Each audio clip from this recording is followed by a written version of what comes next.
রেসটা দরকার ছিল।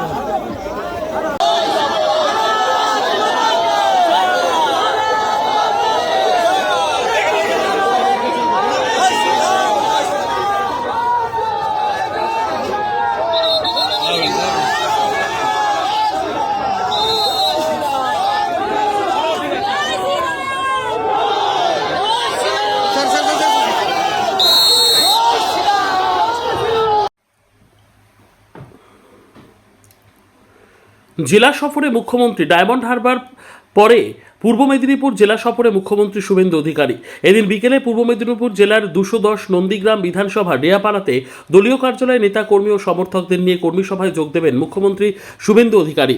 ইতিমধ্যে পূর্ব মেদিনীপুর জেলা পুলিশের তরফে আঁটোসাঁটো নিরাপত্তার চাদরে মুড়ে ফেলা হয়েছে, গোটা এলাকায় পুলিশ মোতায়েন করা হয়েছে। শেখ রতনের রিপোর্ট, পিবি নিউজ।